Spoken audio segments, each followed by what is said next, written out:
এই মুহূর্তে অত্যন্ত গুরুত্বপূর্ণ একটি খবর চলে এসেছে। রাজ্যপাল এবং এটা খুব ইউনিক একটা কেস।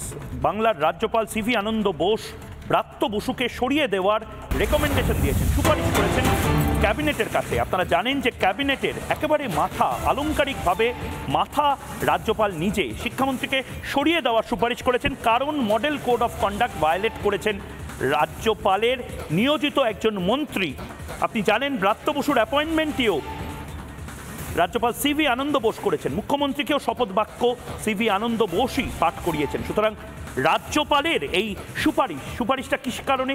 গৌড়বঙ্গ বিশ্ববিদ্যালয়ে কিছুদিন আগে একটি বৈঠক হয়েছিল, যে বৈঠকটি আদ্যপান্ত রাজনৈতিক বৈঠক এবং এটা মডেল কোড অফ কন্ডাক্ট জারি থাকা অবস্থা, অর্থাৎ নির্বাচন আচরণ বিধি লাগু হয়ে যাওয়ার পরে ইউনিভার্সিটির ক্যাম্পাসের মধ্যে, তাও গৌড়বঙ্গ বিশ্ববিদ্যালয়ের মতন এত নাম করা একটি ইউনিভার্সিটি, যেখানে মিডিয়া ছিল এবং প্রকাশ্যে বহু মানুষের উপস্থিতি ছিল, সেখানে ব্রাত্য বসু নাকি এমপি এমএলএ সহ রাজনৈতিক নেতাদের সঙ্গে 30শে মার্চ 2024 একটি বৈঠকের আয়োজন করেন, যে বৈঠকটি রাজনৈতিক বৈঠক এবং সেই বৈঠকটিতে রাজনৈতিক কথাবার্তা হয়েছে। রাজ্যপালের কাছে অভিযোগ আসে নির্দিষ্ট যে হেল্পলাইন নম্বর রাজ্যপাল রাজভবনে খুলেছেন, সেই নাম্বারে মেলের মাধ্যমে অভিযোগ আসে এবং তারপরেই রাজ্যপাল যথেষ্ট ক্ষুব্ধ হয়ে এই মুহূর্তে যে খবর, শিক্ষামন্ত্রী ব্রাত্য বসুকে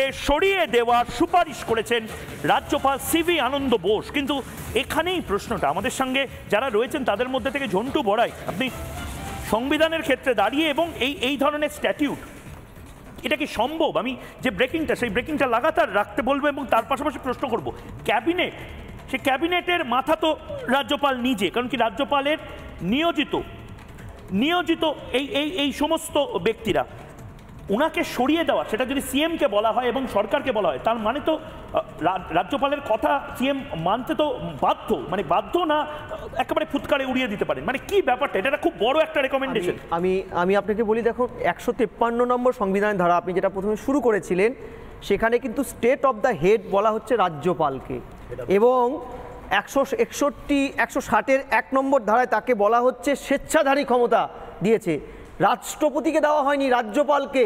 তিনি কিন্তু সন্দর্পণে সংখ্যাগরিষ্ঠ একটি সরকারের ক্যাবিনেটের সব পরামর্শ মেনে চলতে বাধ্য নন, বরং উনি মুখ্যমন্ত্রীকে ডেকে, যে ক্লজটা উনি অ্যাড করেছেন, মুখ্যমন্ত্রীর ক্যাবিনেটের কোনো মন্ত্রী বা একাধিক মন্ত্রী দুর্নীতি, স্বৈরাচারিতা বা অন্য অনুষঙ্গ নিয়ে প্রশ্ন করতে পারেন, তাকে সরানোর জন্য তাকে রেকমেন্ড করতে পারেন, ধমকাতে পারেন, ক্যাবিনেট ডিসলভ করে দিতে পারেন। না, এটাকে আপনি আইনগতভাবে বলছেন? মানে আমি বোঝার চেষ্টা করছি, বাংলার রাজ্যপাল একজন মন্ত্রীকে, সে শিক্ষামন্ত্রী, তাকে সরিয়ে দেওয়ার সুপারিশ করছে।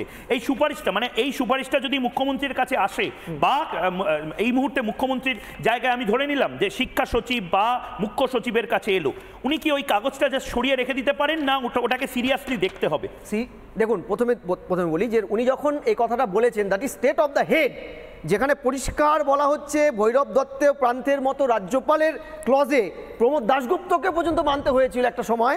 আমি আপনাকে বলি, decision of the government is the discretion shall be final. এই ফাইনাল টার্মটায় ক্যাবিনেটের হেড হিসাবে প্রশাসনিক প্রধান মুখ্যমন্ত্রী মানতে বাধ্য। দ্বিতীয় ক্লজ, যদি কোনো কারণে ধরুন ভায়োলেট করলো, সেক্ষেত্রে কিন্তু জনপ্রতিনিধিত্ব আইনের ক্লজ মেনে রাজ্যপাল আরেকটি সাংবিধানিক বোর্ড, যেই বোর্ডের আয়ত্তাধীনে এই মুহূর্তে ভারতবর্ষের প্রত্যেকটা প্রভিন্স, দ্যাট ইজ নির্বাচন কমিশনকে কিন্তু অ্যাকনলেজ করতে পারেন যে দেখুন, এটা সিরিয়াস একটা অফেন্স করেছে।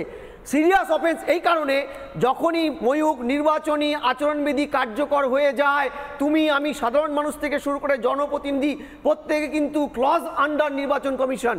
ফলে এই জায়গায় কিন্তু রাজ্যপাল অ্যাজ আ সাংবিধানিক হেড, তিনি কিন্তু রাজ্যের অল পাওয়ারটাই চলে আসেন।